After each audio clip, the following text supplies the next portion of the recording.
नमस्कार, जय श्री कृष्णा। मैं राकेश शिवानी एस्ट्रो चैनल से आपको वर्ग कुंडलियों के बारे में बता रहा था। लास्ट वीडियो मैंने बताई थी कि कितने प्रकार के वर्ग होते हैं और कैसे उन वर्गों के नाम क्या हैं और उन वर्गों से हम लोग क्या देखते हैं और वर्गों की महत्ता क्या है शास्त्रों के हिसाब से। तो वो मैंने आपको बताया था। अगर आपने नहीं देखा है तो काइंडली उस वीडियो को देख लीजिए। उसके बाद ये वीडियो आपको बहुत अच्छे तरीके से समझ आएगी। तो आज हम आगे बढ़ते हैं।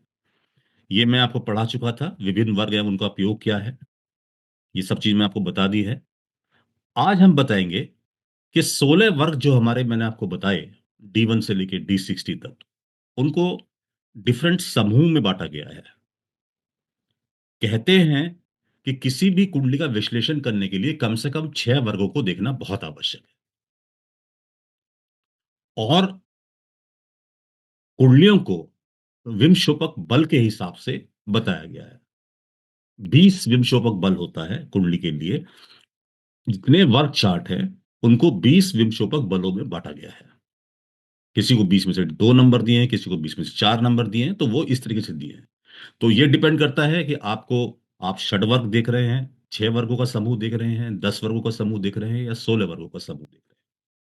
वो डिपेंड करता है आपके ऊपर कुंडली के एनालिसिस करते वक्त। तो हम उसके बारे में बताएंगे कि अगर आप षड वर्ग की स्टडी करते हैं, यानी 6 वर्ग स्टडी करते हैं, उसका भी बहुत इंपॉर्टेंस है।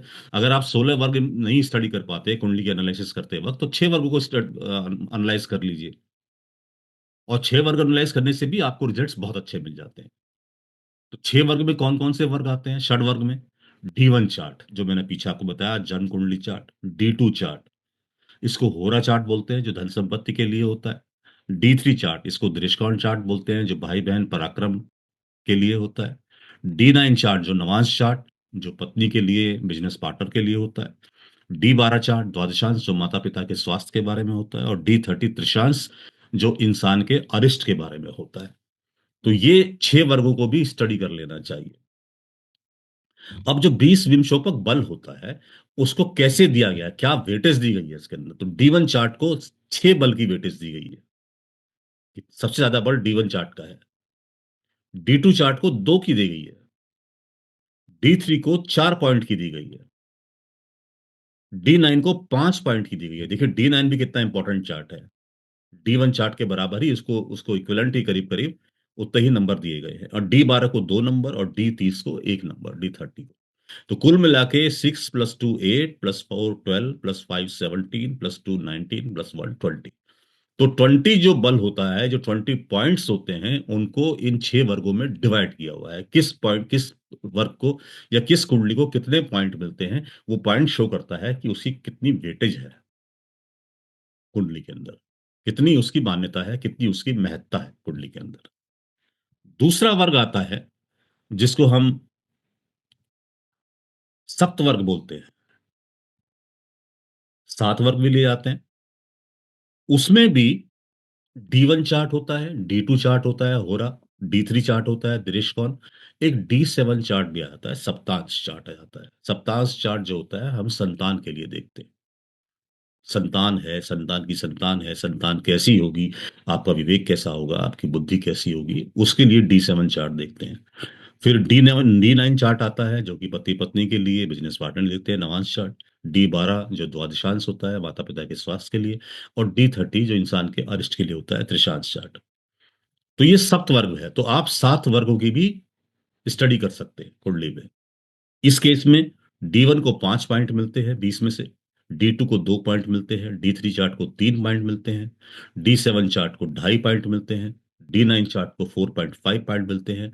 D12 चार्ट को 2 पॉइंट मिलते हैं और D30 चार्ट को 1 पॉइंट मिलता है। तो आप लगा सकते हैं कि कितनी वेटेज है D9 चार्ट की। D9 चार्ट को देखना इक्वली इंपॉर्टेंट है जितना D1 चार्ट को देखना। उसके बराबर ही करीब करीब वेटेज होती है वर्ग विंशों का बल के अंतर भी। तीसरा जो वर्ग आता है वो 10 वर्गीय चार्ट कहलाता है। 10 वर्गीय, 4 ग्रुपों में डिवाइड कर रखा है इसको। 10 वर्गीय में भी क्या कौन से चार्ट आते हैं? D1 चार्ट जो बताया आपको, उसका 3 नंबर दिए गए हैं उसको 20 में से। D2 चार्ट को 1.5 नंबर दिया गया है। D3 चार्ट को भी 1.5 नंबर है। D7 चार्ट को भी 1.5 नंबर है। D9 चार्ट को भी 1.5 नंबर है। D10 चार्ट को 1.5 है।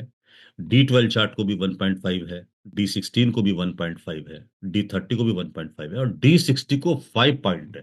इस कुंडली में, इस 10 वर्ग में अगर आप देखेंगे तो इवन D60 चार्ट की महत्ता D1 चार्ट से, जन्म कुंडली वाले चार्ट से भी ऊपर कर दी गई है। D1 चार्ट को 3 पॉइंट दिए गए हैं तो उसके दूसरी तरफ D60 को 5 पॉइंट दिए गए हैं। तो D60 चार्ट इक्वली इंपॉर्टेंट होता है। तो ये 10 वर्गीय का अगर आप स्टडी करते हैं तो कैसे स्टडी करेंगे आप कुंडली के अंदर। फिर आता है D16 चार्ट। ये लास्ट समूह है, 4 वर्गों में बांटा गया है। षडवर्ग, सप्तवर्ग, दशवर्ग और षोडश वर्ग, 16 वर्ग। इसके अंदर हम 16 के 16 चार्ट लेते हैं। D1 चार्ट से लेके D60 तक लेते हैं। D1 चार्ट को जन्म कुंडली बोलते हैं, 3.5 नंबर दिए हैं इसको। D2 को 1 नंबर दिया है, D3 को भी 1 नंबर दिया है, D4 को आधा नंबर दिया है, D7 को आधा नंबर दिया है, D9 को 3 नंबर दिए हैं, करीब करीब जन्म कुंडली के बराबर ही दिए हैं। D10 को 0.5, D12 को 0.5, D16 को 2 नंबर दिए गए हैं, D20 को 0.5, D24 को 0.5, D27 को 0.5, D30 को 1 पॉइंट, D60 को 4 पॉइंट। ये देखिए यहां पर भी, यानी षोडश वर्ग के अंदर भी D60 चार्ट को, षष्ट्यांश चार्ट को, जो कि आपके ऊपर शुभ और अशुभ प्रभाव सभी को बताता है, उसको ज्यादा पॉइंट दिए गए। तो आप लगा सकते हैं कि किसी भी कुंडली में D60 चार्ट, D9 चार्ट की कितनी इंपॉर्टेंस होती है, जिनके नंबर करीब करीब वर्ग जन्म कुंडली के बराबर होते हैं या उससे भी अधिक हो जाते हैं। तो D60 जहां भी इस्तेमाल हुआ है उसको जन्म कुंडली से ऊपर वरीयता दी गई है। D60 को समझना बहुत जरूरी है। ये धीरे धीरे हम आपको समझाएंगे, सभी चार्ट्स के बारे में थोड़ा थोड़ा आपको बताएंगे, जिससे आपको कुंडली देखने में आसानी। तो ये हमारा था। अब इसमें एक चीज और इंपॉर्टेंस आती है कि अगर षडवर्ग को आप देख रहे हैं, 6 वर्गों को आप देख रहे हैं और 6 में से 2 वर्गों में आपके ग्रह शुभ स्थान में है, जन्म कुंडली वाला ग्रह, तो कुमसुख बोलते हैं उसको। 3 शुभ स्थान में है तो व्यंजन बोलते हैं, 4 स्थान में है तो चामर बोलते हैं, 5 स्थानों में शुभ स्थानों में है तो छत्र बोलते हैं और 6 स्थानों में है तो कुंडल बोलते हैं। कुंडल सबसे अच्छा होता है। अगर 6 के 6 वर्गों में आपका ग्रह, अगर जन्म कुंडली में मान लिया मंगल ग्रह है और मंगल ग्रह आपका 6 के 6 वर्गों में शुभ स्थान में बैठा हुआ है, अपने ही स्थान में बैठा है, अपनी उच्च राशि में बैठा है, स्वय राशि में बैठा है या शुभ ग्रहों की राशि में बैठा है जो नैसर्गिक रूप से शुभ ग्रह है, तो वो कुंडल ले लेगा। कुंडल सा मतलब होता है कवच, कवच कुंडल जो कर्ण को थे, उस तरह का रिजल्ट उसको मिलता है। सप्तवर्ग होता है तो 6 तक तो वही होते हैं, 7वें में मुकुट मिलता है, मतलब राजा के समान हो जाता है वो व्यक्ति। 10 वर्ग में शुभ अच्छे स्थान हो, अगर 2 में अच्छा है तो परिजात, परिजात वृक्ष था जो इंद्र के यहाँ पे था, 3 में हो तो उत्तम, 4 में हो तो गोपुर, 5 वर्गों में शुभ स्थान में ग्रह बैठा हो तो सिंहासन, 6 वर्गों में शुभ स्थान में हो तो पर्वत, 7 वर्गों में हो तो देवलोक, 8 में हो तो ब्रह्मलोक की प्राप्ति होती है, 9 वर्गों में ग्रह शुभ स्थान में बैठा है तो एरावत और 10 वर्गों में शुभ स्थान में बैठा है तो श्रीधाम की प्राप्ति होती है। तो देखिए कितनी इंपॉर्टेंस है वर्ग चार्ट की, कि आपका ग्रह जन्म कुंडली का किस वर्ग में, कितने वर्गों में शुभ स्थानों में बैठा हुआ है, स्वय राशि में, उच्च राशि में, मित्र राशि में या शुभ ग्रहों की राशि में, गुरु शुक्र की राशि। इवन चंद्र बुध भी आप ले सकते हैं।